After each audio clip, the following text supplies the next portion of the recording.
Entonces, vamos a hablar sobre el monitoreo hemodinámico. Sí se ve, ¿no? Me confirman, por favor. Si se escucha y si se ve.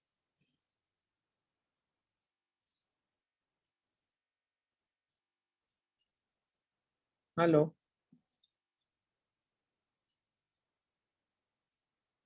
¿Se ve? ¿Pueden escuchar con normalidad?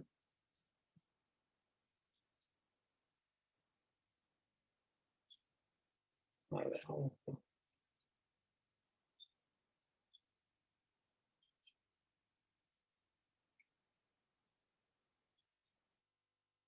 sí, se ve y también se escucha ya. Muy bien. Ya. Bueno, disculpen la demora. He tenido que ver pacientes a última hora, pacientes delicados. Ya, por eso se está empezando un poco tarde. ¿Ya? Las disculpas del caso y pues también un poco de comprensión por la coyuntura que estamos atravesando ahora. Hay pacientes críticos que necesitan ser evaluados, ¿no? Y llaman de emergencia. Ya, bueno chicos, vamos a hablar sobre el monitoreo hemodinámico en los pacientes críticos. Me vuelvo a presentar con ustedes. Eh, Soy el doctor Julio Chomba, médico residente de cirugía general y laparoscópica, eh, médico de la Universidad Nacional Mayor de San Marcos, ¿no? En este, pues vamos a hablar sobre el monitoreo hemodinámico, ¿no? Tienen que tener en cuenta que el monitoreo hemodinámico de todos los pacientes eh, es importante para poder tener nosotros, nosotros pues un buen control sobre el paciente. Por ejemplo, ustedes tienen que tener en cuenta o tienen que ver, ¿no? Eh, Sobre monitoreo hemodinámico, sobre todo saber cómo miden ustedes la presión arterial, ¿no? ¿A qué es igual la presión arterial, ¿no? La presión arterial es igual a gasto cardíaco por resistencia vascular periférica. ¿Ya? Ustedes pueden ir contestando, no veo el chat, encienden su audio un momento y pregunten, ¿ya? Eh, a ver, ¿quién sabe a qué es igual el gasto cardíaco? ¿Y cuánto es el gasto cardíaco? Es o algo fundamental para que entiendan eso. ¿Cómo miden gasto cardíaco? Alguien prende su audio y habla. Y después lo apaga, claro, para que no se genere interferencia. ¿Alguien sabe a qué es igual gasto cardíaco? Para entender el tema de flujo sanguíneo. ¿Quién sabe? ¿Quién se anima a decir algo? Ya, esto va a ser algo dinámico, no va a ser tan solo estático que uno expone, ¿no? Para que ustedes entiendan, si no, estamos perdidos.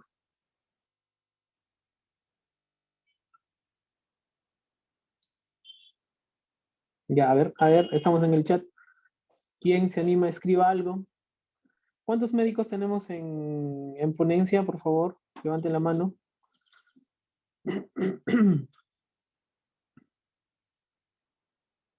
A ver, chicos, participación, para que aprendan, pues si no, ¿cómo vamos a hacer? ¿Ya? A ver, ya, bueno, hay que avanzar. El gasto cardíaco, pues es igual, ojo acá, el gasto cardíaco es igual a la frecuencia cardíaca por el volumen telesistólico. ¿Ya? ¿Qué es flujo sanguíneo? El flujo sanguíneo es la cantidad en mililitros que el corazón, mililitros minuto, que el corazón envía a la circulación sistémica. ¿Ya? Entonces, el volumen telesistólico equivale aproximadamente a 80 mililitros minuto.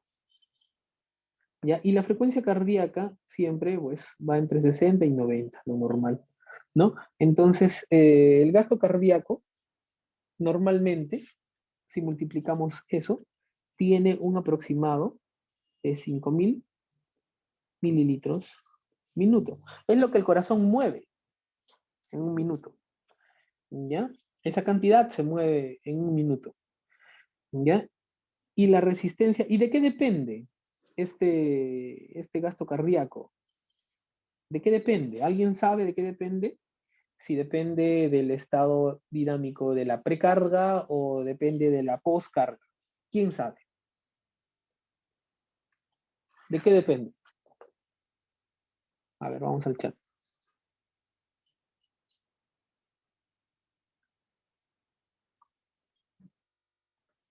Mira, el volumen telesistólico, es el volumen telesistólico. Sí, pueden activar su audio y hablan.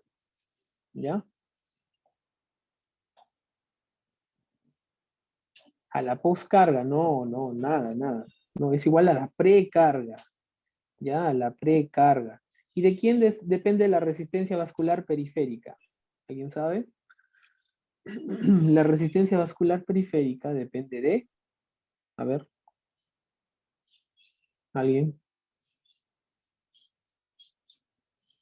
Nada, ya, depende de la poscarga. Ya depende de la poscarga. Entonces, estos parámetros me van a hacer variar la presión arterial. ¿Por qué redundo en esto? Porque ustedes acá van a usar, por ejemplo, los distintos medicamentos, fármacos, para poder mejorar la presión arterial, elevarla o subirla, ¿no? Entonces, eso es importante, ¿no? Ustedes deben saber qué parámetros van a influenciar en la presión arterial. Y si ustedes saben a qué es igual la presión arterial y saben qué parámetros van a modificar, pues van a poder darle el medicamento sabiendo, ¿ya? Entonces, yo le puedo dar medicamentos que me aumenten la frecuencia cardíaca, ¿o no? O puedo darle medicamentos que me disminuyan la resistencia vascular periférica, ¿no? Entonces, con eso voy a aumentar la presión arterial, ¿no? O disminuir la presión arterial. Entonces, la precarga y la poscarga son términos que ustedes deben tener.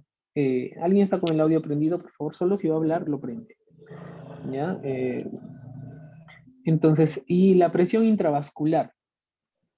La presión intravascular es la presión que generan los vasos sobre el flujo sanguíneo. ¿Ya? Entonces, ya saben cómo se calcula la presión arterial y qué parámetros van a modificar.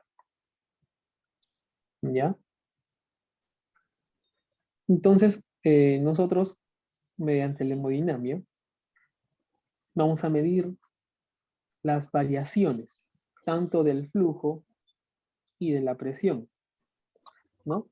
Entonces, nosotros sabemos que donde se acumula la mayor cantidad de sangre es en la parte venosa, ¿no? Es en la parte venosa, ¿ya? Y quien te da la resistencia es la parte arterial. ¿Por qué? Porque ustedes van a recordar las arterias tienen músculo liso, ¿no? Entonces tienen musculatura lisa y pueden ejercer vasoconstricción, ¿no? Vasoconstricción. Entonces, pues acá en el gráfico lo que vemos es el recorrido arterial. ¿Quién te va a dar la precarga? La precarga te la va a dar toda la sangre de la circulación periférica que va a ingresar mediante las venas cavas, tanto la superior como la inferior, y se van a depositar en la aurícula del lado derecho, ¿no? Y esto va a pasar al ventrículo del lado derecho. Y se van a oxigenar por la arteria pulmonar en ambos pulmones, ¿no? Tanto el derecho como el izquierdo. Y esta circulación pues me va a generar la oxigenación y la llegada de las 4 venas pulmonares hacia la aurícula del lado izquierdo, ¿no? Y entonces la precarga la va a delimitar o la va a modificar tanto la llegada de la sangre venosa a toda la aurícula y el ventrículo, ¿no? Entonces, ¿quién les va a determinar la precarga? Toda la sangre venosa. Por favor, a ver, alguien que apague su audio. A ver, se escucha, se escucha, se escucha. A ver, la señora Carmen Rosa, por favor, que apague su audio, por favor. Ya, entonces, así es como nosotros entendemos la precarga. ¿Y cómo entienden la poscarga? Esa es una parte, ¿no? Les dije que las arterias tienen musculatura lisa, ¿no? Entonces esa musculatura lisa ejerce resistencia, tanto en su salida del ventrículo izquierdo mediante la aorta y el callado aórtico. Estas van a ejercer presión, y esa presión es la que la que va a determinar la resistencia vascular. Entonces, mediante la circulación sistémica ustedes van a entender cómo es que se pueden modificar los parámetros, ¿no?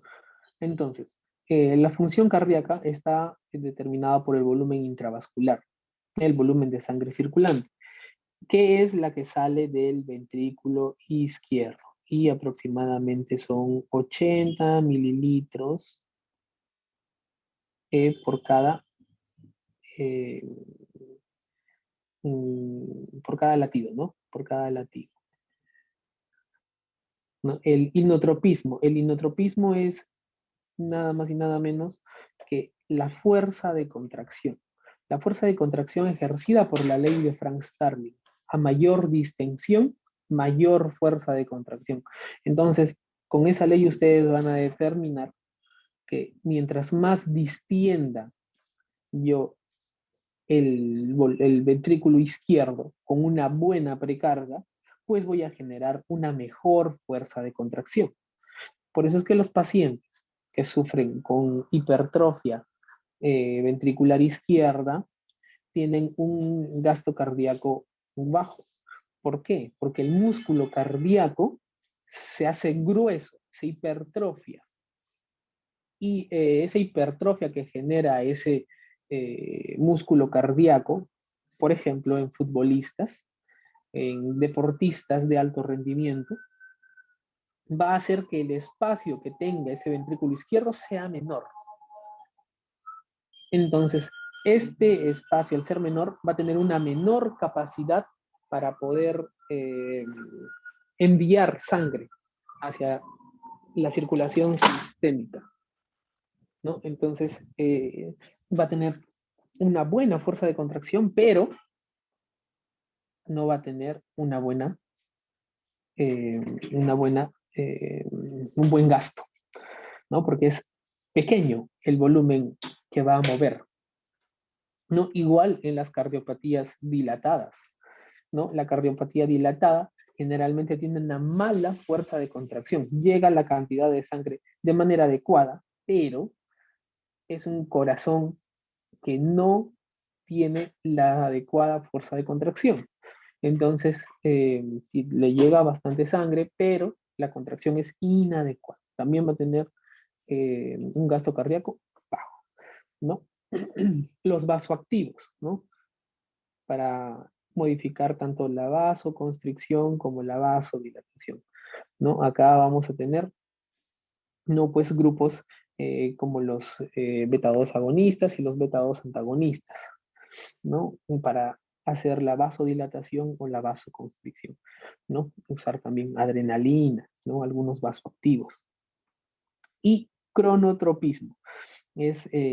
Los cronotrópicos son los que aumentan o disminuyen la frecuencia cardíaca, la velocidad. Por ejemplo, ahí están los beta bloqueadores, ¿no? Los beta bloqueadores para disminuir la frecuencia cardíaca. O algunos también como adrenalina que aumentan la frecuencia cardíaca, ¿no? Entonces, para monitorizar, uno tiene que tener primero algunos aspectos importantes, ¿no?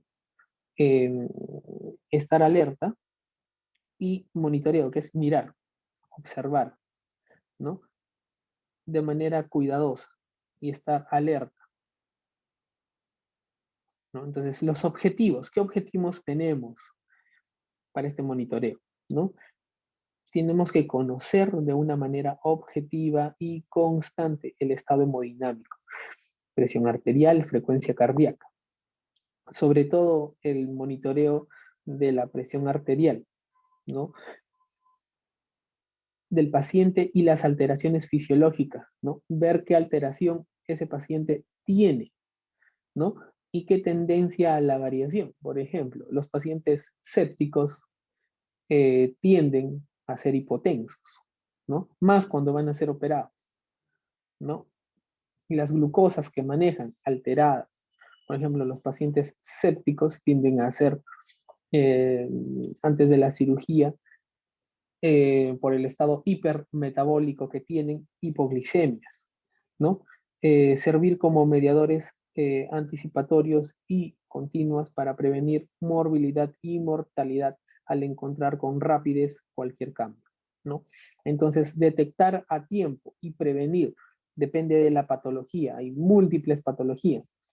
Por ejemplo, si van a entrar a sala con un paciente con algún tipo de cardiopatía dilatada, pues van a tener muy en cuenta que ese paciente va a tener un alto riesgo quirúrgico, ¿no? Y va a tener que necesitar vasoactivos dentro de la cirugía, ¿no? Entonces, por eso es que le sirve preguntar y anticipar ese tipo de comorbilidades del paciente, ¿no? Entonces, para que ustedes sepan actuar de manera rápida y ver cualquier cambio que se modifique y ya tener preparado todo, ¿no? Porque estos cambios hemodinámicos pueden ser demasiado bruscos, ¿no? Un paciente séptico que es operado, por ejemplo, de una obstrucción intestinal, ¿no? Cuando uno hace, por ejemplo, lavado de cavidad abdominal, ¿no? Cuando uno hace debridamiento de las zonas de obstrucción intestinal necróticas, se genera un proceso inflamatorio eh, intenso, por así decirlo, ¿no? Y este proceso inflamatorio va a generar hipotensión por la alta liberación de mediadores inflamatorios. Entonces ese paciente se les va a hipotensar. Entonces ustedes tienen que ir pensando que ese paciente lo tienen que bolear, ¿no? O tienen que estar pendientes de la presión arterial porque se les puede morir dentro de sal. Y estar también preparados para usar algún tipo de vasoactivo. Entonces, dirigir la conducta. Esto tiene que ser un estado dinámico. Ver cambios fisiológicos, entender por lo menos los cambios hemodinámicos de la presión, ¿ya? Entender la fisiología también respiratoria, porque van de la mano, ¿ya? Ustedes tienen que saber a qué nivel tenemos varoreceptores, ¿no? A nivel carotidio, a nivel de bulbo. Por ejemplo, tenemos a nivel de aorta también hay, para aumentar o disminuir el flujo coronario, ¿no? Entonces eso ustedes tienen que saber, identificar, ¿no? ¿Cuándo se hace masaje carotidio? ¿No? Entonces esas son cositas que ustedes tienen que saber. Ya entonces ya saben dónde están, ¿no? Carotidios, aórticos, en bulbo, ¿no? Son mediadores, son varoreceptores y otros son receptores quimiotácticos, ¿no? No vienen uno solo, ¿no? Vienen también junto a otros mediadores químicos. Por ejemplo, el CO2, ¿no? También es un vasodilatador, ¿no? Y es el principal mediador del flujo, el principal estimulador, perdón, de la frecuencia respiratoria, ¿no? El CO2, determinar la probabilidad de supervivencia y pronóstico en función de las tendencias de las variables, ¿no? Se puede hacer eso, ¿no? Por ejemplo, si van a meter a un paciente chocado, ¿no? Paciente con insuficiencia cardíaca, un paciente con arritmias, ¿no? Es muy probable que esos pacientes intrasop o en el monitoreo crítico hagan algún tipo de falla hemodinámica, ¿no? Es muy probable. Y eso como lo saben porque ustedes le van a preguntar antecedentes al paciente, ¿no? Y van a determinar la probabilidad de supervivencia, ¿no? Por ejemplo, este es un paciente en unidad crítica, ¿no? Un monitoreo crítico con ventilador, tienen que manejar parámetros ventilatorios, ¿no? Acá está con el monitor, ¿no? Acá el monitor de la presión, frecuencia cardíaca, saturación, ¿no? Entonces, ustedes tienen que tener en cuenta todos esos parámetros, ¿no? Entonces van a haber técnicas no invasivas e invasivas. A ver, ¿quién sabe cómo mide de manera no invasiva eh, el estado hemodinámico del paciente? De manera no invasiva. Algo sencillo. La presión arterial. La presión arterial, correcto. ¿Qué más? Aparte de la presión arterial, a ver, la frecuencia cardíaca. La frecuencia cardíaca. ¿Qué más? Mm, eh, ¿Cuál era la pregunta? No. ¿Cómo ustedes ven la hemodinamia del paciente? El llenado De manera capilar. no invasiva. Llenado Llenado capilar. capilar, muy bien. ¿Qué más? Menor de 2 segundos. ¿Qué más? Una hemoglobina, una buena hemoglobina. No, no, no, no, no, no. No invasiva. Ustedes únicamente tienen al Perdón, sorry. paciente ahí. Ya, presión arterial, frecuencia cardíaca, Pulso radial. Presión pulso arterial, frecuencia cardíaca. Esa es la frecuencia cardíaca. los, ¿Qué los más? pulsos pedios, los pulsos pedios, pulsos Pulsos periféricos, ¿no? Pulsos periféricos. ¿Qué el más? llen- El llenado capilar. Muy bien. ¿Qué más? A ver, si tengo a mi paciente. La cianosis, ¿no creen? ¿No? La Claro, cianosis, sí, ¿no? sí, Central o periférica, ¿no? ¿no? Si hay edema.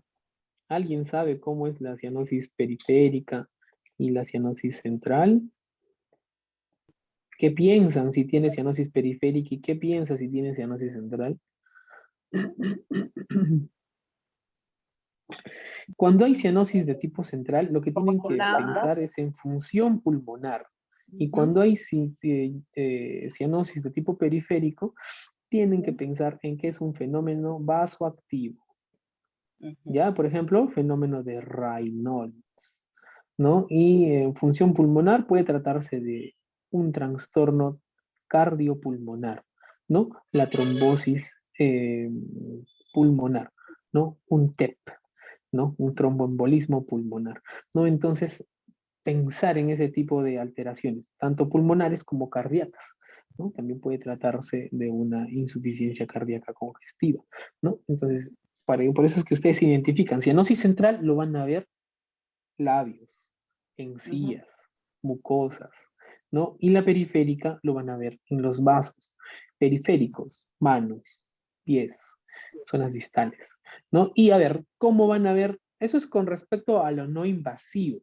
No invasivo. Ustedes tan solo con ver al paciente van a determinar si este paciente tiene una buena perfusión sanguínea, ¿no? Por ejemplo, el ATLS considera eh, la ausencia de pulsos periféricos como un parámetro para llevar al paciente a shock trauma, ¿no? Por ejemplo, rápidamente nada más, ¿cómo ustedes hacen su triaje en el ATLS? El ATLS toma 4 parámetros, ¿ya? Funciones vitales, toma mecanismo de lesión, toma órgano agredido y toma casos especiales. Dentro de funciones vitales, ATLS considera presión arterial menor de 90 y la sistólica. ¿Por qué creen que considera presión arterial sistólica y no diastólica? El ATLS. la considera así porque la presión arterial sistólica, como les dije en un inicio, está de la mano con la precarga. Entonces, la precarga es la cantidad de sangre que le llega al corazón. Y si ustedes piensan que la cantidad que llega al corazón es insuficiente porque el paciente está chocado, entonces ese paciente debe ser atendido en una unidad crítica. Segundo, el Glasgow también, Glasgow menor de 13, es criterio para llevar al paciente a una unidad de cuidados intensivos. Y segundo, la frecuencia respiratoria. Y tercero, perdón, la frecuencia respiratoria, menor de 10 o mayor de 29, ¿no? Entonces, esos son parámetros. Y hay un acápite final que dice ausencia de pulsos periféricos. La ausencia de pulsos periféricos van a demostrar una perfusión inadecuada. Entonces, cuando ustedes reciban un paciente en estado crítico, pues lo primero que le van a hacer es su triaje. Y lo primero que van a hacer es funciones vitales. Y con eso van a determinar si el paciente se queda en una unidad de cuidado básico o en una unidad crítica. Así, ¿ya? Pensando. Lean el ATLS. Ese es un tema muy aparte. ¿Ya? Revisen el ATLS del 2020. ¿Ya? Entonces, así. Ahora, el monitoreo invasivo. ¿Cómo creen que ustedes van a poder medir, por ejemplo, buena perfusión de manera invasiva? Un CBC. Perfusión. Ya, un CBC. Un CBC. ¿Y qué van a medir ahí? Un No, catéter son venoso muy invasivos, central. ¿Qué pero van a son medir muy ahí? invasivos. Ya es más invasivo. Ahí voy a ver la PVC, presión venosa central, puedo hacer ¿A qué es igual la PVC? ¿Cuánto es lo normal? una presión venosa central normal. Ajá. 8 a 12. Pero de 8 a 12. Yo también, porque La 14 presión, ya la está. PVC, Ujú. la PVC normal es de 6 a 8, ¿ya? Ujú. De 6 a 8, ¿ya? ¿Y qué más van a medir? ¿Qué más van a medir? Con un catéter venoso central puedo sacar una gasometría venosa. Una gasometría. No, gasometría siempre es arterial, ¿no? No, pero si Ya. no hay, si el paciente está chocado y todo eso, tengo un CBC, puedo ir sacando una gasometría venosa y puedo ir avanzando, una gasometría venosa y puedo ir avanzando.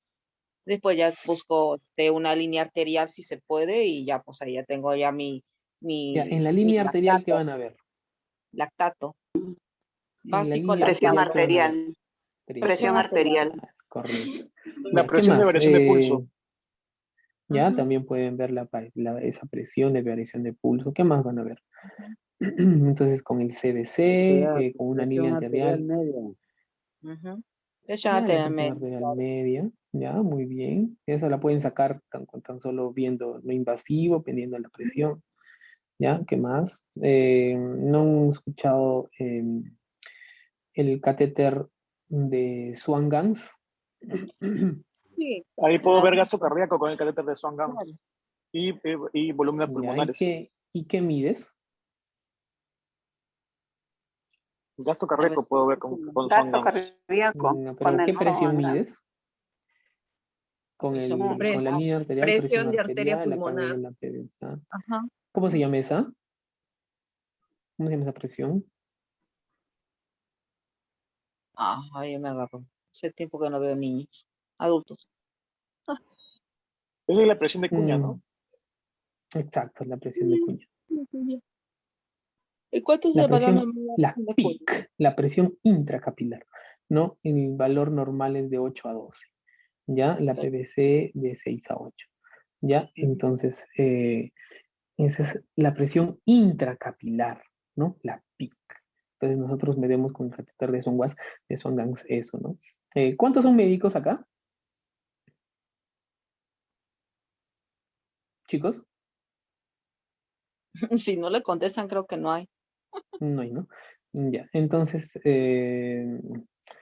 veamos, esos son criterios que ustedes tienen que tener en cuenta, ¿no? Ya vimos catéter de Swan-Ganz para medir la PIC, la línea arterial para que ustedes tengan su presión arterial estable y el CDC para medir la presión venosa central. Esta, el PDC, me va a medir perfusión. ¿Ya? Este es el que me va a medir directamente la precarga. ¿Ya? La precarga, lo que me importa. Entonces, así nosotros vamos a monitorear bien a nuestro paciente de manera invasiva, ¿no? Entonces, pasivos, ¿no?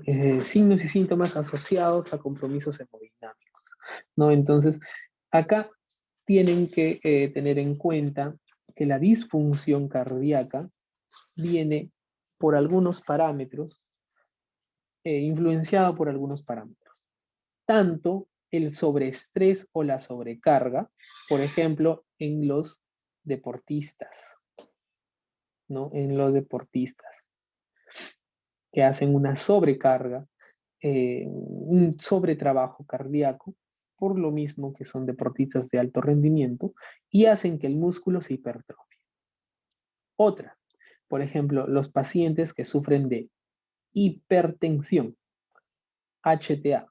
Esto los pacientes hipertensos los hacen propensos a hacer fibrilación y hacer hipertrofia. Hipertrofia de músculo cardíaco, ¿no? De ventrículo izquierdo sobre todo, ¿no? Entonces, ¿qué más? Los pacientes, por ejemplo, con síndrome metabólico, ¿no? Pacientes con síndrome metabólico tienen alteraciones del endotelio vascular. También los hipertensos también hacen alteraciones del endotelio vascular. Los diabéticos, ¿no? Los diabéticos porque hacen ateroesclerosis, ¿no? Y esta ateroesclerosis puede ser una ateroesclerosis coronaria. Y si es una arteriosclerosis coronaria, puede sufrir de infartos IMAs, ¿no? IMAs coronarios. Y ese IMA coronario puede producir disfunción cardíaca, ¿no? Entonces, esas son las alteraciones que uno debe preguntar. Deportista de alto rendimiento, usted, señor, es obeso, obesa, usted, señor, sufre de diabetes, usted, señor, es hipertenso, ¿desde hace cuántos años? ¿Cuándo ha sido su último control? ¿Controla sus presiones? ¿No controla sus presiones? ¿Controla su diabetes o no controla su diabetes? Entonces, esas son preguntas que ustedes tienen que hacerle. ¿Para qué? Para que sepan qué factores de riesgo tienen y qué tipo de disfunción cardíaca pueden sospechar. Por ejemplo, acá de ventrículo izquierdo, en el hipertenso. En el diabético, por ejemplo, puede hacer también de ventrículo izquierdo y de ventrículo derecho, dependiendo de qué arteria, tanto la coronaria izquierda o la coronaria derecha, sean alteradas. La más frecuente alterada es la coronaria izquierda, la rama descendente anterior. ¿Ya? Entonces, esa es la más frecuente, alterada en las coronariopatías.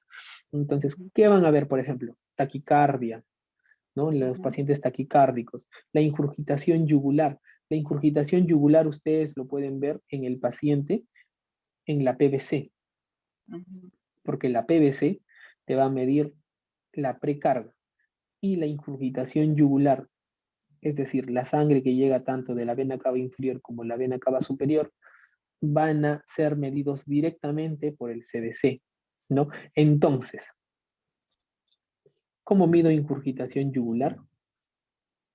La ingurgitación yugular yo la voy a medir mediante la PVC, ¿no? Aparición de sonidos anormales en los pulmones. Normalmente no se debería escuchar ningún tipo de ruido, ¿no? A nivel pulmonar. Y cuando esto sucede, pues, Cuando murmullo.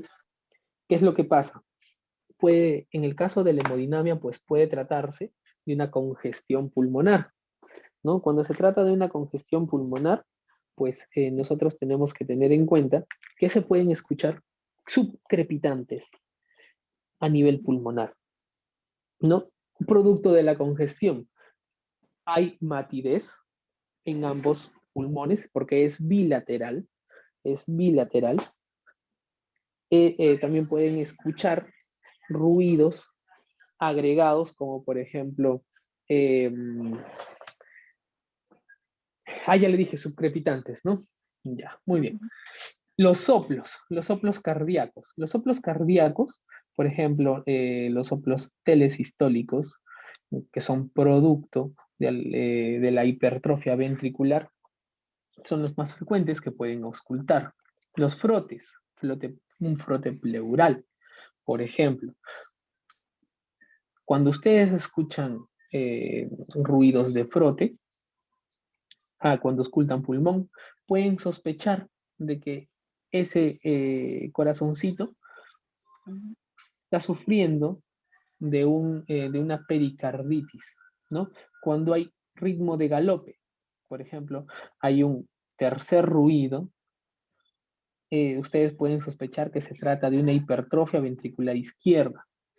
Cuando hay edema periférico, ustedes pueden sospechar de que ese corazoncito tiene un mal gasto cardíaco. ¿Por qué se da el edema periférico? El edema periférico se da cuando el corazoncito es insuficiente de enviar la cantidad de sangre que le llega. Entonces hace un flujo retrógrado. Miren, normalmente acá recibe la sangre y lo pasan al ventrículo del lado derecho. El ventrículo derecho, la misma cantidad de sangre se va a las arterias pulmonares y regresa por las venas pulmonares y se acumula acá, ¿no? Entonces, ¿qué pasa? Este corazoncito es insuficiente y cuando es insuficiente la cantidad de sangre que bota es inadecuada. Por ejemplo, de los 80 mililitros puede botar 40, ya la mitad, y el otro 50% se queda y hace flujo retrógrado. Es decir, la sangre que sigue llegando en la misma cantidad hacia el ventrículo, hacia la aurícula izquierda y el ventrículo izquierdo, se comienza a congestionar de manera retrógrada. Entonces se congestionan los pulmones, se sigue congestionando la arteria pulmonar, se congestiona el ventrículo izquierdo y se congestiona el ventrículo, perdón, el ventrículo derecho y la aurícula derecha. Entonces, cuando ocurre ese tipo de congestión, tenemos congestión tanto capilar venosa. Y cuando se incrementa la congestión vascular venosa, va a pasar lo siguiente. Esta es una arteria. Entonces, perdón, capilar. Cuando el capilar está mediado por dos grandes fuerzas. Fuerzas que hacen que el LEC, que es el líquido extracelular, vaya hacia el espacio intersticial. Este sería el espacio intersticial. Este sería el espacio intravascular. Intravascular. Entonces, tengo dos grandes fuerzas. La presión hidrostática y tengo la segunda gran fuerza, que es la presión coloidosmótica del plasma. Ujú. Entonces, cuando estas dos fuerzas están en equilibrio, ¿ya? Se hacen cero. La presión hidrostática empuja a que el LEC, ¿no? El líquido extracelular, se vaya hacia el intersticio. Y la presión coloidosmótica del plasma, que es dado por las proteínas, hace que pues el líquido que está afuera en el espacio intersticial ingrese. Entonces son dos fuerzas, acá ven las flechitas como las pongo, una hacia afuera para que vaya el intersticial, el intravascular, perdón, hacia el exterior y la presión coloidosmótica que hace que ingrese. Entonces esas fuerzas están en equilibrio, ¿ya? Esas fuerzas se hacen neutras para que el flujo sea constante y no genere extravasación. Pero ¿qué pasa? Cuando cuando esta fuerza, la hidrostática, está incrementada, ¿qué es lo que va a pasar? El flujo va a ganar y se va a incrementar hacia la salida. Entonces la presión hidrostática, producto de la congestión, va a ser mayor que la presión coloidosmótica y va a hacer que el líquido extracelular se vaya hacia el intersticio, salga y se produce el edema, ¿no? Entonces es porque la presión le gana, ¿no? La presión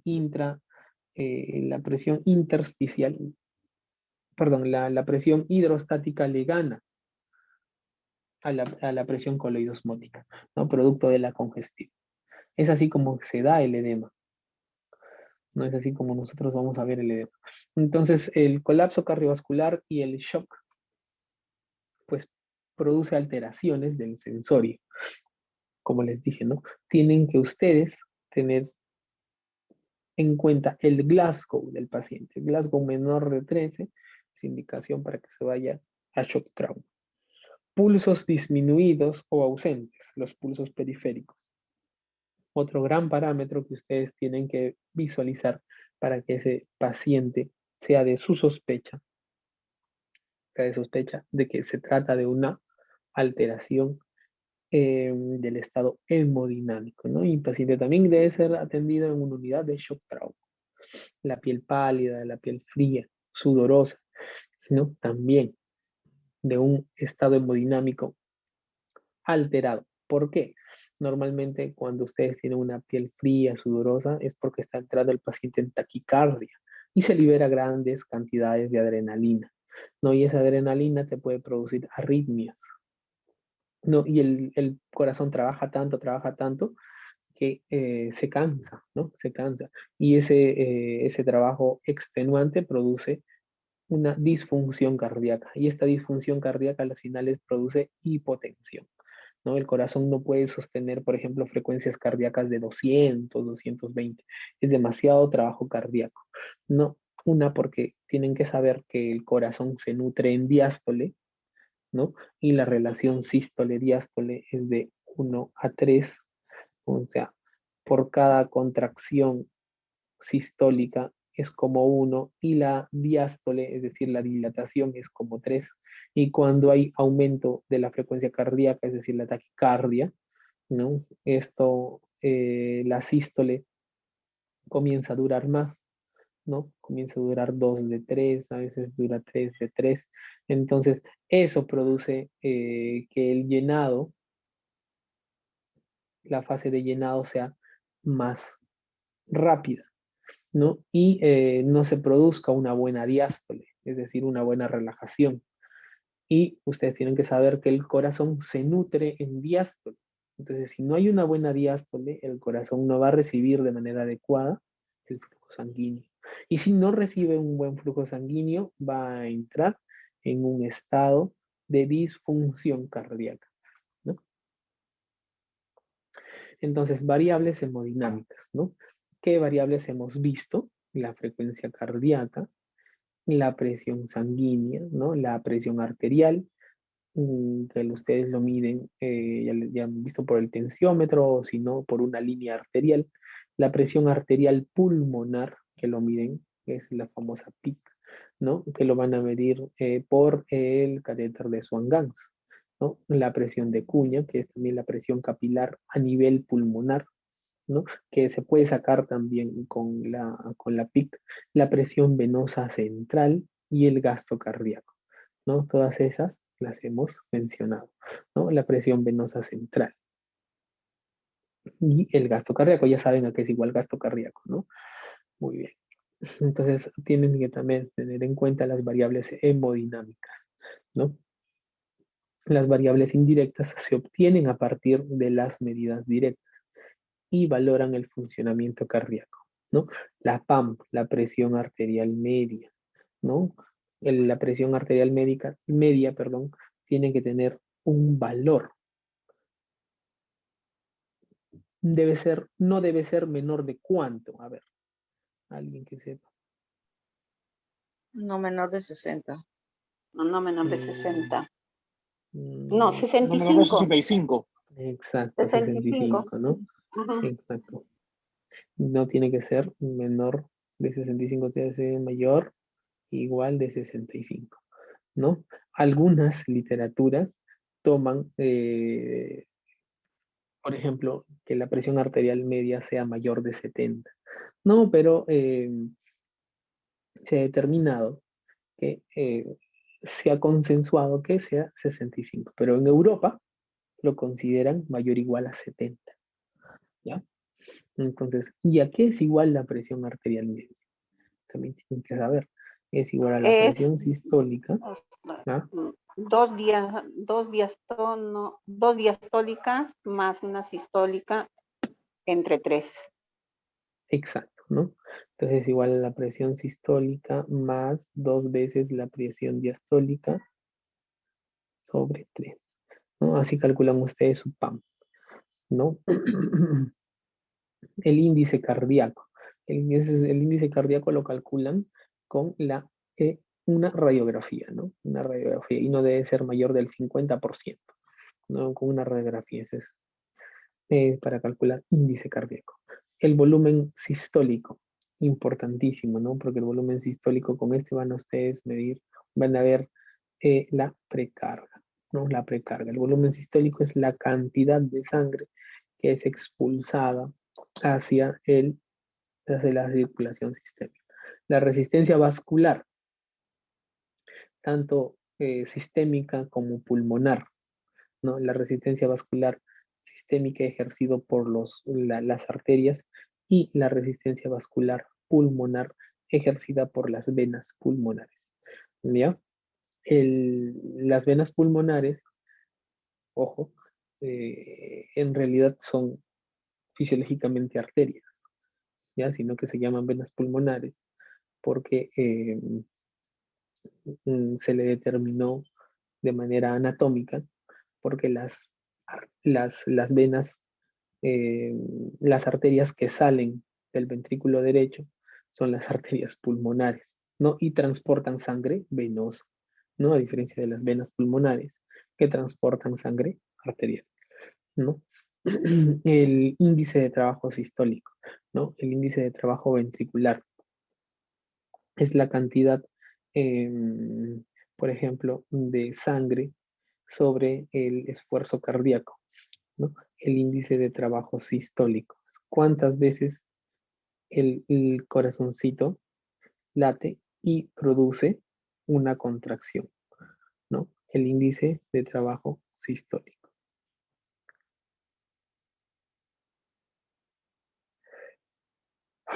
Vamos avanzando. Signos y síntomas asociados a compromiso hemodinámico. Entonces, estados de bajo débito, por ejemplo, la hipovolemia. En esto podemos encontrar la deshidratación, por ejemplo, las gastroenterocolitis, ¿no? Las obstrucciones intestinales con vómitos explosivos, por ejemplo, los SDs, en el de tipo hemorrágico, por ejemplo, en nuestro medio, que es más frecuente, los traumas abdominales por arma de fuego, ¿no? Las quemaduras porque hay ruptura de los espacios capilares y hay extravasación, ¿no? De esos mismos, del, por ejemplo, del intravascular hacia el extravascular, ¿no? Las quemaduras producen gran deshidratación. Por eso es que nosotros usamos el Parkland para poder rehidratarlo, ¿no? Porque hay gran fuga. Y no hay fuga porque el paciente se deshidrate porque no toma agua, ¿no? Sino porque hay una ruptura de los capilares. Y al haber una ruptura de los capilares, el intravascular sale, ¿no? Hay gran pérdida también de proteínas, ¿no? Porque se desnaturalizan producto del calor, ¿no? ¿Qué más? Como se lo mencioné, ¿no? El shock séptico, que tiende a la hipotensión. El shock cardiogénico, con gasto cardíaco bajo. El shock neurogénico, que también produce gasto cardíaco bajo. El shock distributivo o anafiláctico, ambos con un gasto cardíaco eh, bajo, ¿no? Un ejemplo de shock distributivo es el shock séptico, ¿no? Los ejemplos de shock distributivo son el shock séptico, el shock anafiláctico y me olvido de uno. Y se me fue, son 3, ¿ya? Contributivo. ¿Qué más? No recuerdo muy bien, no me acuerdo, pero son 3 ejemplos del shock distributivo, ¿ya? Porque son 4 grandes shocks. El shock cardiogénico, el shock neurogénico, el distributivo y el shock hipovolémico, ¿no? Le falta uno ahí. Alteraciones de la disfunción cardíaca, ¿no? Insuficiencia cardíaca congestiva, las ICC, ¿no? Que son más frecuentes en pacientes que tienen algún tipo de cardiopatía, ¿no? Que sufren de isquemia coronaria o en su defecto que sufren de, por ejemplo, IVAs a repetición. Esos pacientes terminan haciendo insuficiencia cardíaca. Y las insuficiencias cardíacas pueden ser de 2 tipos, ¿no? De ventrículo izquierdo o de ventrículo derecho, ¿no? Y hay también que son una insuficiencia cardíaca congestiva de ambos, ¿no? Tanto ventrículo izquierdo, ventricular izquierda como derecha. Como eso se llama falla cardíaca, ¿no? Y las miocardiopatías o infartos cardíacos. Por ejemplo, ahí tienen las miocardiopatías hipertróficas, las miocardiopatías dilatadas, ¿no? O el infarto cardíaco, que se produce por una isquemia, ¿no? Que se produce por una isquemia. Pacientes en riesgo de desarrollar bajo débito, ¿no? Por ejemplo, pacientes con antecedentes cardiopulmonares. Por ejemplo, pacientes con trombosis venosa, ¿no? Pacientes con antecedentes de TEP. Un paciente que ha hecho TEP anteriormente y ha sobrevivido, porque el TEP tiene una mortalidad de 30-35%, y ha sobrevivido, pues tiene mucha probabilidad de hacer un nuevo evento tromboembólico, ¿no? Entonces es un factor de riesgo grande. Sobre todo si esos pacientes van a ser sometidos a cirugía, ¿no? Cirugía de revascularización coronaria o cirugías cardíacas es también un factor de riesgo, ¿no? Es un factor de riesgo importante, ¿no?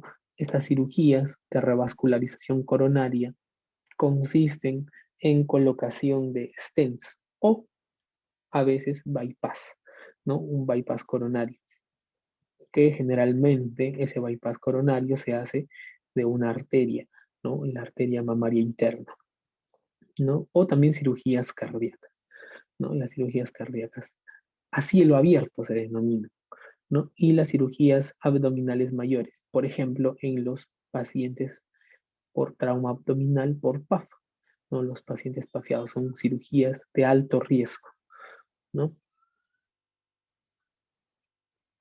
Entonces ahí está lo que nosotros hemos visto, ¿no? El gasto cardíaco es igual al volumen telesistólico y a la frecuencia cardíaca, ¿no? De que el volumen sistólico depende de la precarga, ¿no? Y estos, tanto la frecuencia cardíaca, que ya lo han visto, ¿no? Si se acuerdan que es igual frecuencia cardíaca de 60 a 90, ¿no? 60 a 90. Entonces la precarga está dada por el llenado ventricular, ¿no? Y el llenado ventricular te va a dar el volumen sistólico, ¿no? Y la presión venosa al final de la diástole, ¿no? Y la carga contráctil es mediada por la poscarga, ¿no? Y bueno, la poscarga va a mediar la presión arterial y la resistencia vascular periférica, ¿no? Y esta, por ejemplo, está aumentada la poscarga en los pacientes con presión arterial alta, hipertensos, ¿no? Y eso va a aumentar o alterar el tamaño del ventrículo izquierdo, ¿no? Pero en sí, ¿de quién depende el volumen sistólico de la precarga? Principalmente. La PVC, ¿no? Corresponde con la presión sanguínea a nivel de la aurícula derecha. Es donde llegan la vena cava inferior, perdón, la vena cava superior y la vena cava inferior, ¿no? Muy bien. Está determinado por el volumen de sangre o la volemia que llega hacia el ventrículo derecho, ¿no? Esta es, esta determina la cantidad de sangre, la precarga, ¿no? Entonces, valores normales, nada, acá no. Ya los valores normales son de 6 a 8 y está estandarizado. Centímetros de agua, ya, de 6 a 8, ¿ya? Acá lo dividen, ¿no? En vena cava. En vena cava obviamente va a ser un poco mayor. Y en aurícula derecha va a ser un poco menor. ¿Por qué? Porque la aurícula derecha, recordemos que es amplia, es grande, va a manejar menos presiones. Es musculatura, por así decirlo, que capta, que recepciona toda la sangre. No tiene que tener mucha musculatura, porque si tuviese mucha musculatura no tendría la capacidad necesaria para poder almacenar toda la sangre que llega tanto de la vena cava superior como de la vena cava inferior, ¿no? Y obviamente que la vena cava va a tener una mayor presión. Valores de PVC de 6 a 8.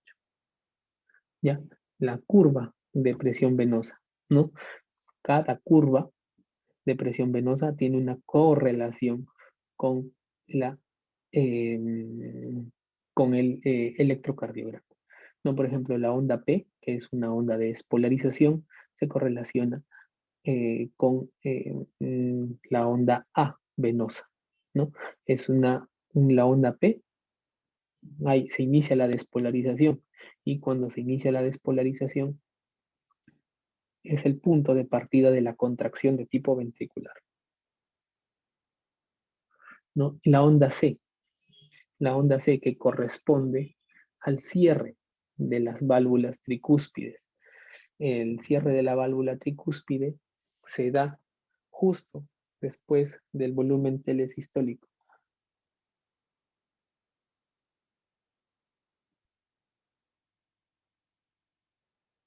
¿Ya? Entonces, después de esto tenemos las ondas B de pulso. La onda B del pulso que se da al final de la contracción ventricular, cuando ya comienza el llenado auricular lento. ¿Ya? El llenado auricular lento se correlaciona con el llenado auricular lento de las ondas B de pulso, ¿no? Y tenemos también dos pendientes, ¿no? Tanto la pendiente X como la pendiente Y. La pendiente Y se da justo para la repolarización auricular, ¿no? Y la pendiente X, bueno, que se da cuando disminuye la presión de la sístole auricular, es cuando se contrae, o sea, contracción auricular, ¿no? Y la onda Y, pues, relajación auricular. Muy bien. Ahora acá, ¿no? Esos son los factores que modifican o que incrementan la presión venosa central, ¿no? Por ejemplo, la disminución del gasto cardíaco, ¿no? La presión del gasto cardíaco, el aumento de la volemia. ¿Por qué un gasto cardíaco disminuido? Si el paciente tiene menos gasto cardíaco, pues esa disminución del gasto cardíaco lo que va a producir es pues un deterioro o una disminución de la cantidad de sangre que se va a la circulación sistémica, y por ende lo que va a producir es una disminución del gasto cardíaco, ¿no? El aumento de la volemia. Cuando nosotros aumentamos la cantidad de sangre, es decir, por ejemplo, cuando le damos tratamiento a un paciente que sufrió un shock, nosotros lo que vamos a querer en él es producir un aumento de la volemia.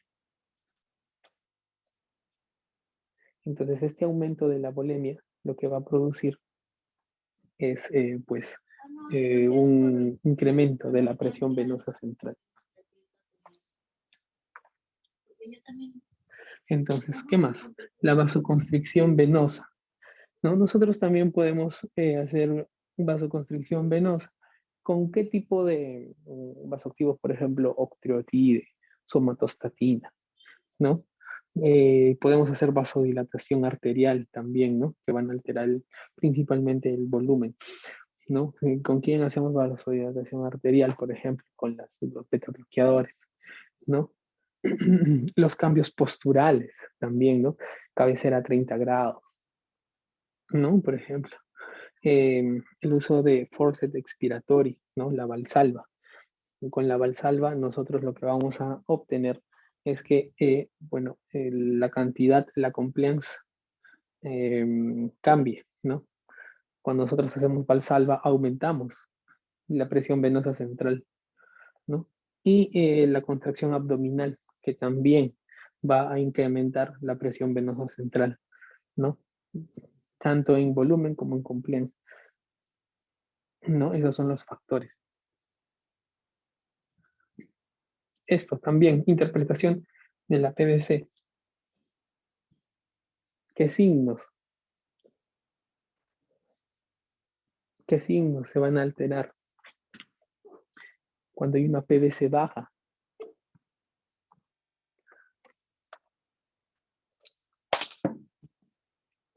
¿No? Entonces, cuando hay una PVC normal, ¿no? A ver, voy a cargar un rato en la computadora, que ya se va a apagar.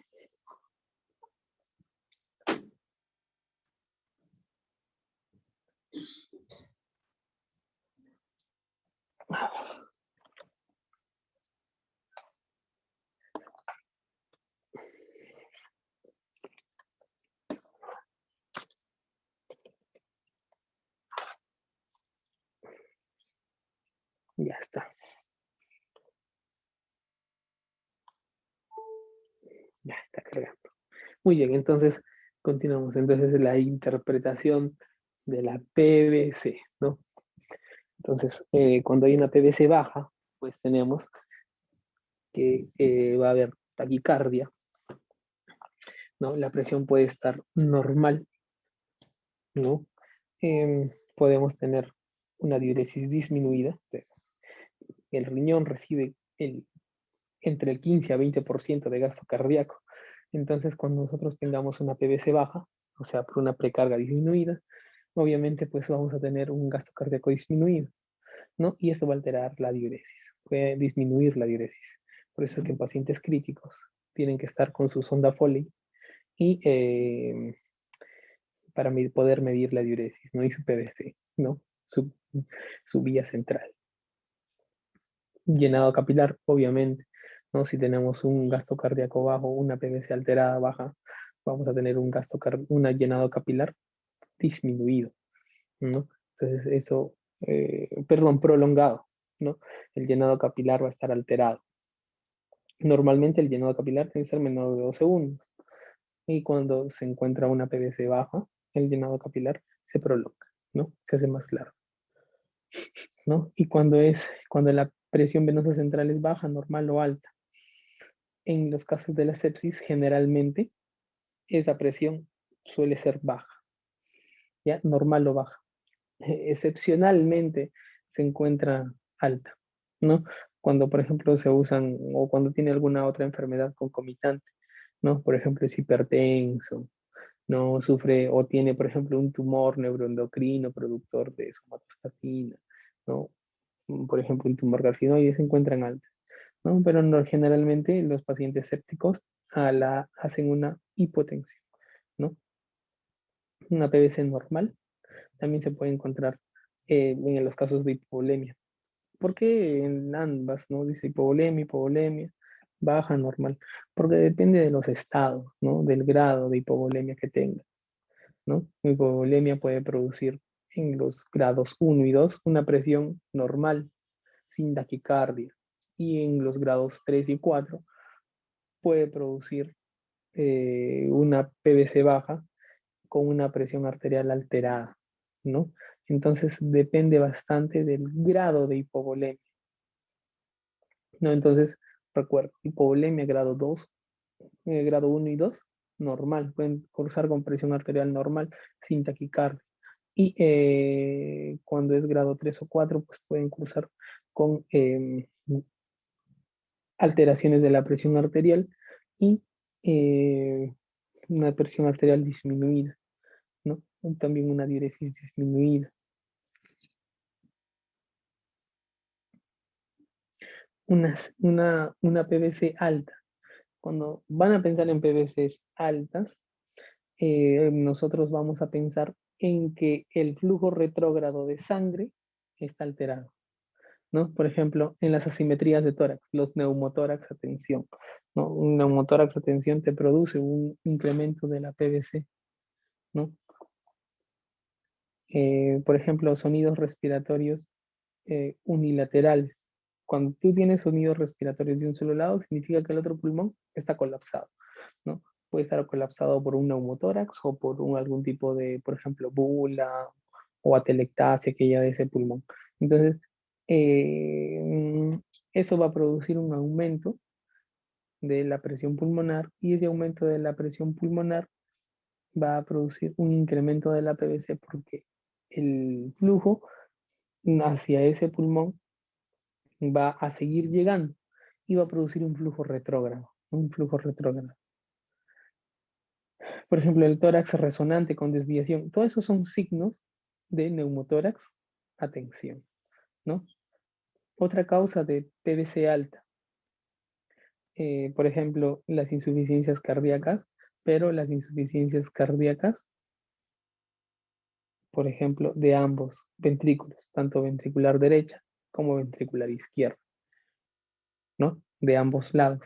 Te pueden producir ritmo de galope, ¿no? Presencia del tercer ruido cardíaco, polipnia, ¿no?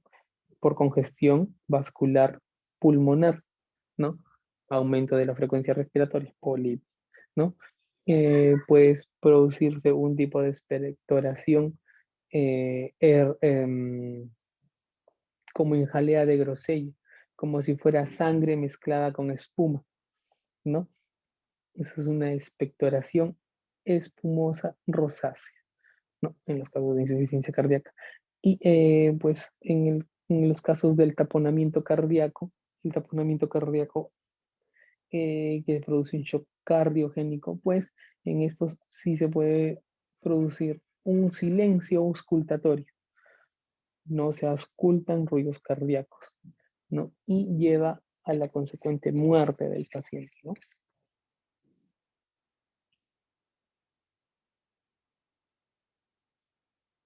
Entonces, la presión arterial, ¿no? Medición indirecta, medición directa. Ya hemos visto, ya lo han dicho ustedes, ¿no? Entonces, ahí lo ven, ¿no? Presión arterial y línea arterial. Ustedes muy bien lo han visto, ¿no? Entonces, en la curva de pulso de la presión arterial, ¿no? Eso lo tienen graficado en las curvas de medición, ¿no? La presión picosistólica y la muesca dicrotónica y el final de la diástole, ¿no? En el ritmo de variación de la curva de la presión arterial, ¿no? Por eso que ustedes grafican, ¿no? Sístole, diástole, ¿no? Y va, le ponen sus rayitas. El catéter arterial pulmonar, el catéter de Swan-Ganz, ¿no? Entonces van a permitir determinar con el catéter de Swan-Ganz la PIC, ¿no? La presión intracapilar, para medir la hemodinamia de un paciente y caracterizar la etiología de su hipotensión, si es de origen pulmonar o no, ¿no? Porque te va a medir la presión intracapilar que mide, que se encuentra en el capilar pulmonar, ¿no? Para ver si es de origen pulmonar o no. Entonces acá las características básicas, ¿no? Del catéter, un largo de 110 centímetros, diámetro entre 2 3 milímetros, o sea, 7 French, ¿no? Conductos internos distales, proximal y medial, balón de 1.5 mililitros de capacidad de punta de catéter, ¿no? El termistor a 4 centímetros de la punta del catéter, ¿no? Este. ¿No? Y bueno, ese es el que produce sensible a cambios de temperatura, ¿no? Entonces son las características, pues, ¿no? Ahí vemos otro paciente crítico, ¿no? Las líneas, ¿no? Tanto de líneas arteriales, ¿no? El PVC, ¿no? Así es como van a observarse la monitorización invasiva arterial, ¿no? Con eso tenemos una medición de manera directa de la presión arterial. Y ahí ya no hay error, ¿no? Entonces, ahí está, ¿no? El catéter, ¿no? Venoso central. ¿Cómo llega, no? Mide vena cava, ¿no? Vena cava. y puede entrar hasta las arterias pulmonares. El CBC, ¿no? Ahí está.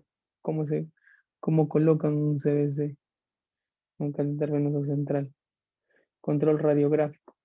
La correcta ubicación del catéter se verifica con la radiografía de tórax, donde la punta del catéter debe estar ubicada a 7 centímetros de la línea media external, ¿no?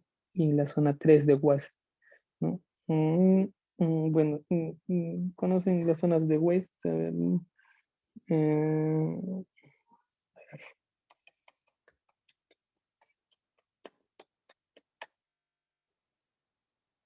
ya, este es un pulmoncito, otro pulmoncito, la tráquea, ¿no? Entonces, las zonas de West, zona 1 de West, zona 2 de West, zona 3 de West, ¿no? Entonces, la zona de West número 3 es la zona basal, ¿no? La zona basal. Esa, ¿no? Ahí está, catéter. El catéter. Ahí está, de 6 a 8, ¿no? La presión central de 6 a 12, el intracapilar de 2 a 4, el IBS de 40 a 70, bueno, este es de 50 a 80, ¿ya? Y son otros parámetros que podemos medir, ¿no? La del ventrículo izquierdo, la presión en el ventrículo derecho, tanto la resistencia del ventrículo en sístole y de la presión venosa pulmonar, ¿no? De la sistólica de la pulmonar. El rendimiento cardíaco, ¿no? La presión venosa central. Entonces se registra por la vía proximal del sistema de registro, ¿no? Del gasto. Entonces la PVC va a ser igual a la presión arterial diastólica, ¿no? Cuando no hay obstrucción entre la arteria en diástole y el volumen y el ventrículo derecho, ¿no? Entonces, esa es como nosotros vamos a ver el rendimiento, ¿no? Básicamente ustedes tienen que tener en cuenta que la presión venosa central va a medir gasto cardíaco, ¿no? Va a medir gasto cardíaco. Es decir, me va a medir la presión en la aurícula derecha y por ende me va a medir de manera retrógrada la presión telediastólica del ventrículo derecho. ¿Ya? La presión telediastólica del ventrículo derecho. Está.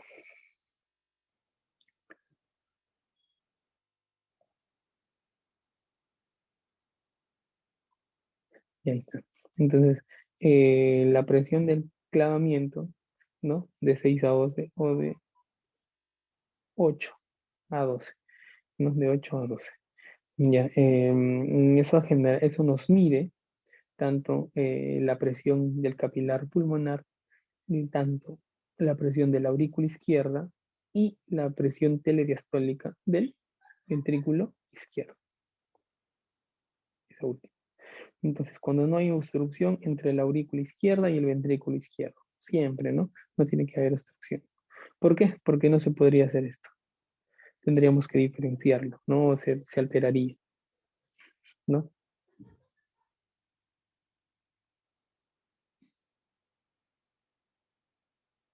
Entonces ahí está, ¿no? Cómo llega el catéter de Swan-Ganz hasta el capilar pulmonar, ¿no? Hasta el capilar pulmonar, ¿no? Llega hasta acá. El índice cardíaco, ¿no? Entonces, el índice cardíaco, como les mencioné, lo pueden calcular por una radiografía, ¿no? Siempre y cuando no supere el 50% de la medición en una radiografía, ¿no? Y pues también lo pueden determinar mediante un extremo distal, ¿no? Del gasto sistólico, del gasto cardíaco sistólico, que van a proporcionar la medida del gasto cardíaco, ¿no? Por termodilución, ¿no? Entonces el índice cardíaco el índice cardíaco va a ser igual al gasto cardíaco sobre el volumen en la aurícula en sístole, ¿no? Y el volumen sistólico es el volumen eyectado por el ventrículo durante la sístole, ¿no? Aquí va a ser igual el volumen sistólico sobre, va a ser igual al índice cardíaco sobre la frecuencia cardíaca del paciente, ¿no? Entonces, así van a ver ustedes el rendimiento cardiovascular. Más formulitas, ¿no? El índice de trabajo sistólico, ¿no? El que hemos visto anteriormente. El índice de trabajo sistólico es el trabajo realizado por el ventrículo izquierdo para inyectar el volumen sistólico. ¿A qué es igual? Es igual a la presión arterial media sobre la presión ejercida sobre el capilar pulmonar por el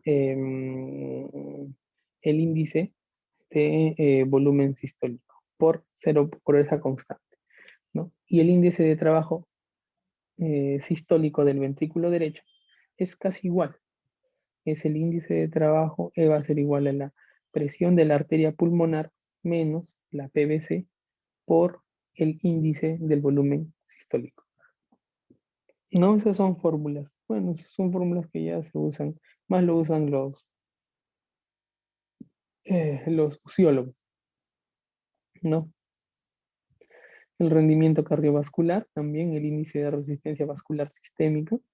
Bueno, este índice de resistencia vascular sistémica va a ser igual a la presión arterial media menos la presión arterial diastólica por 80 sobre el índice cardíaco, ¿no? Entonces ustedes ya saben de dónde salen esas fórmulas, ¿no?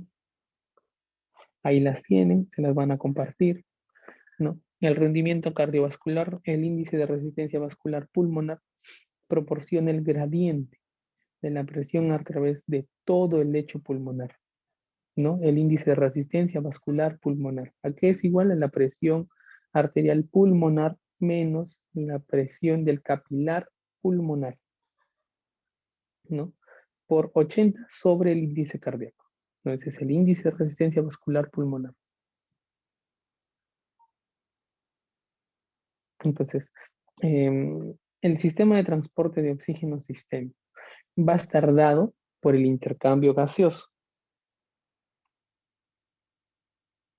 Entonces, el intercambio gaseoso se va a dar tanto por el oxígeno que llega en el proceso inspiratorio y el oxígeno que se cede en el proceso expiratorio, ¿no? Entonces, acá hay que tener en cuenta también las presiones con las que llegan el oxígeno, tanto en la diástole, en la expiración, en la sístole, ¿no? Y en la inspiración.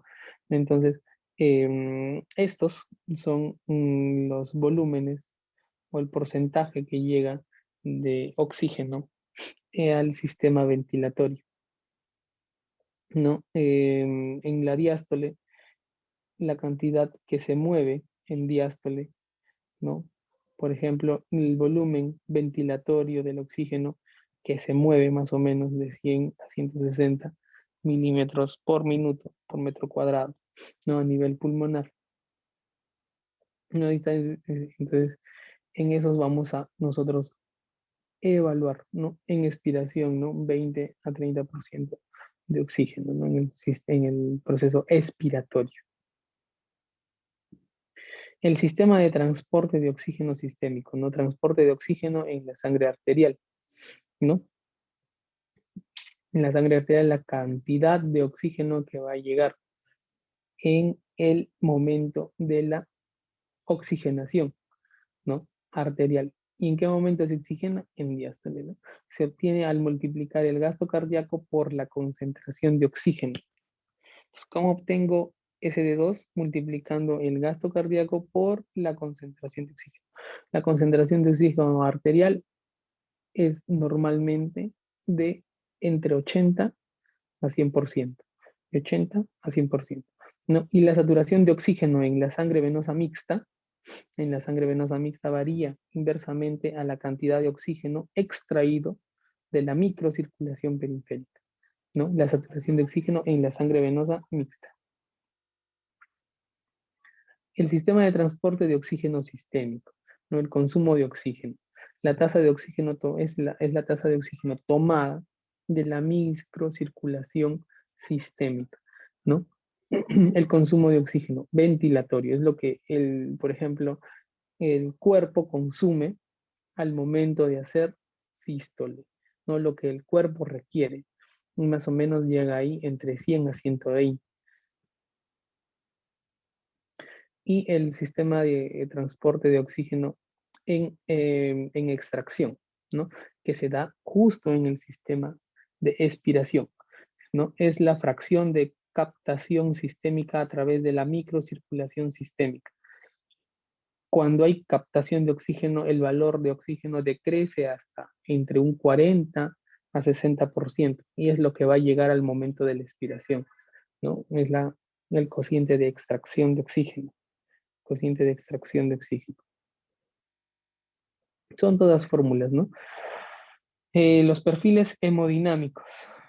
Cuando hablan de una insuficiencia cardíaca del tipo derecho o de izquierdo, ¿no? Para determinar del lado derecho, pues van a medir con la PVC su presión arterial diastólica. Y de izquierdo, pues lo van a medir con su catéter de Swan-Ganz en la presión del capilar pulmonar, ¿no? Presión del capilar pulmonar. Entonces, si es del lado derecho, bueno, el índice cardíaco va a estar disminuido en ambos y la resistencia periférica va a estar elevada en el de insuficiencia cardíaca. ¿Por qué? Porque es una consecuencia del aumento de la resistencia vascular, ¿no? Pulmonar, claro, ¿no? Y cuando se trata de una insuficiencia cardíaca del lado izquierdo, pues el índice de resistencia del sistema mm,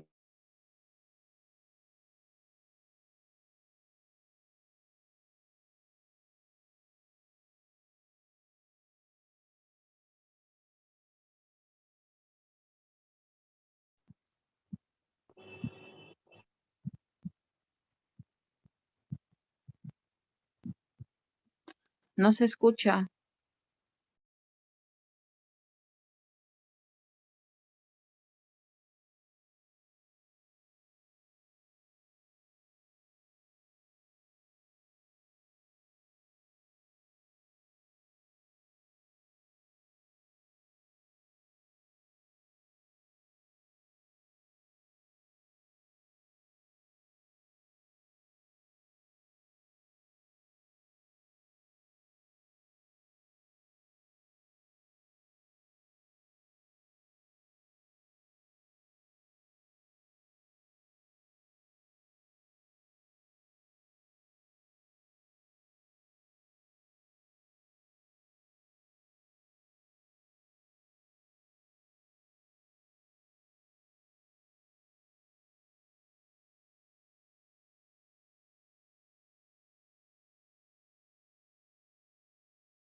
Disculpen, ¿va a continuar el curso o qué pasó?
Y entré con el mismo. Ya.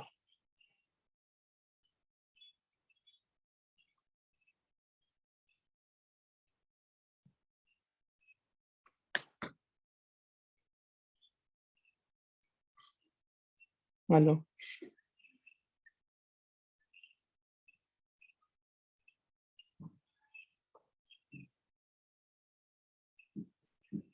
Sí, sí, ahorita ingresamos, no se preocupe. Ya, listo, listo. Ya, ya. Un minuto, estamos terminando otro curso. Ya, listo, listo. Ya, a ver, chicos, ¿ahora sí me escuchan?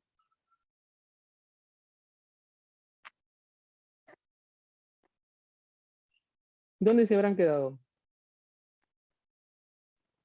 Aló.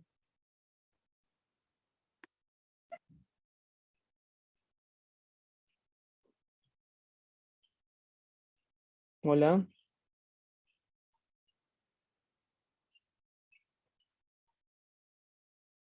Chicos, ¿me escuchan? Sí, sí se escucha. Ya, ¿dónde nos quedamos? Porque yo seguía hablando, ya lo habíamos terminado. ¿Dónde se quedaron, chicos?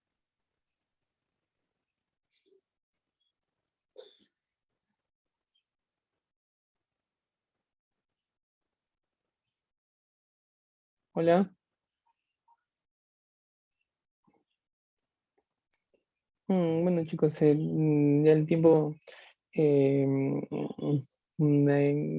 a ver, alguien que responda. ¿En qué nos hemos quedado? Para no perder tiempo.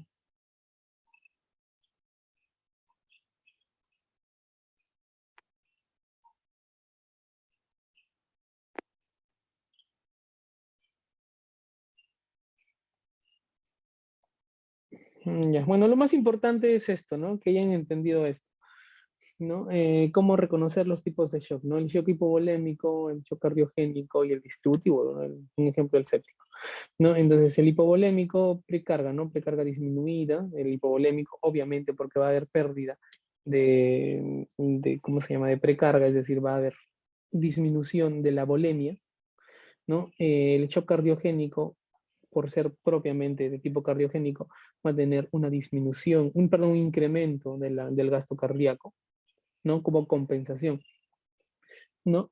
Y pues el shock séptico, como les dije, siempre era gasto cardíaco bajo, ¿no? Y la resistencia vascular va a estar disminuida, por eso es que tiende a la hipotensión, ¿no? Entonces el shock séptico, ¿cómo va a compensar el gasto cardíaco disminuido? Con un aumento de la frecuencia cardíaca, ¿no? Y el hipovolémico, ¿cómo va a compensar su gasto cardíaco bajo? Con un aumento igual de la frecuencia cardíaca, ¿no? Pero en cambio el cardiogénico, que tiene un gasto cardíaco alto, debería compensar disminuyendo la frecuencia cardíaca, pero como el daño es netamente cardiogénico, hay una alteración de tipo cardíaca previamente, no lo hace, sino es que por lo contrario tiene una frecuencia cardíaca alta, ¿no? Y acordar siempre lo que le hemos dicho. El séptico viene con hipotensión, en lo que le mencionamos en el paciente, con, por ejemplo, trauma abdominal, ¿no? O con isquemia, obstruido, o séptico, a foco abdominal y se le va a operar, por ejemplo. Ellos tienen alto riesgo de ser hipotensión, ¿no? Entonces, la posición del paciente, ¿no? La posición de 30 a 45, ¿no? Por ciento, ¿no? La medición del gasto cardíaco en todos los pacientes debe realizarse en una sola posición, o bien anotar la posición en que fue tomada, porque se puede producir variaciones del 30 al 45% por malas tomas de la posición, ¿no? Y también una adecuada toma, ¿no? De la presión arterial. Solución, usar suero fisiológico, ¿no? Medición, la temperatura de la solución a inyectar, ¿no? La temperatura tiene que estar a temperatura ambiente, ¿no? Pues se puede inyectar bolos, ¿no? El tiempo de inyección debe ser de 2 segundos o menos, ¿no? Se logran resultados óptimos, se consideran hasta 4 segundos, ¿no? Para obtener un resultado satisfactorio, ¿no? Y el momento de inyectar al final de la expiración. Y las otras vías de inyección, en caso de la obstrucción de la medición, pueden hacerse por otro lumen, ¿no? Porque se tengan en cuenta que son trilúmenes, ¿no? Y entonces esta es la interpretación del análisis de las curvas que ya lo hemos visto, ¿no?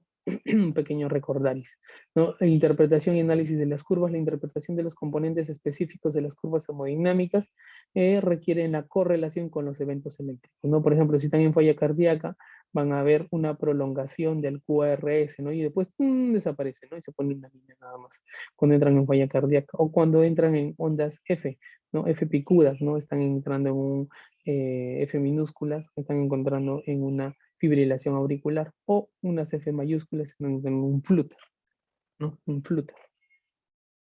Esas son las ondas, ¿no? Ondas T, el pico de sístole, ¿no? Al final de la diástole, son de las ondas de pulso, ¿no? Estas son las ondas de pulso y estas son del electrocardiograma, ¿no? Ambos están normales, ¿no? Son ejemplos normales. Una ventilación espontánea, ventilación mecánica, ¿no? De las ondas de pulso. Interpretación de los análisis de las curvas, ¿no? Eso importa la observación de la escala en que está realizándose la lectura de la curva, ¿no? Sí. Bueno, chicos, para terminar, la clave del monitoreo es el examen físico y la observación continua, ¿no? Eso es lo que importa. Un buen examen físico, una buena observación, preguntar factores de riesgo. Bueno, chicos, eso sería todo por mi parte. ¿No? Hemos revisado básicamente lo más importante de este capítulo, pues de este tema, ¿no? Bueno, chicos, fue un gusto haberles compartido toda esta información. Cualquier pregunta o cosa se lo dejan por interno al licenciado o a los chicos y me lo van a hacer llegar por correo y les daré alguna respuesta, ¿no? Bueno, por mi parte eso fue todo por el día de hoy. Los dejo porque tengo que hacer otra ponencia. Chicos, muchas gracias. Gracias por escuchar y disculpen nuevamente por la demora.